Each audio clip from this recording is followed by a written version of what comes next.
A New York City police officer on an anti-looting patrol was ambushed Wednesday in Brooklyn by a man who walked up behind him and stabbed him in the neck, police said, setting off a struggle in which the assailant was shot and two other officers suffered gunshot injuries to their heads.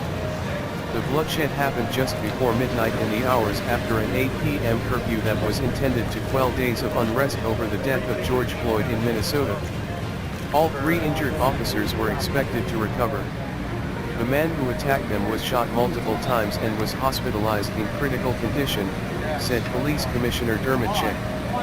What we know at this point in time is that it appears to be a completely cowardly, despicable, unprovoked attack on a defenseless police officer, and thank God we aren't planning a funeral right now, Shea said. He noted that it was one of several attacks on police officers in recent days, including one in which a driver plowed into a police sergeant who was trying to stop looting in the Bronx and a lieutenant who was struck in the helmet by a brick during a brawl with protesters in Manhattan. New York City has been roiled by days of protests over police brutality, and the spot in Brooklyn where Wednesday night's attack took place is just a block away from where demonstrators and police engaged days ago in an hours-long standoff, during which a police car was burned and protesters beaten with batons. There were peaceful marches and protests throughout the day Wednesday, but police moved in to break them up when the city's curfew took effect at 8 p.m.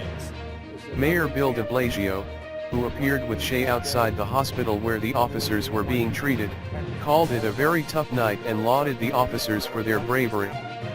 Some details of how the attack unfolded were still unclear, but Shea said the man casually approached two officers stationed in the area to prevent looting at around 11:45 a.m. and stabbed one of them. Officers a short distance away heard gunshots, rushed to the scene and saw the man with a gun in his hand, believed to have been taken from one of the officers, Shea said. The responding officers then opened fire. The commissioner said 22 shell casings were recovered. He didn't say whether the officers' hand wounds came from the guns of fellow officers.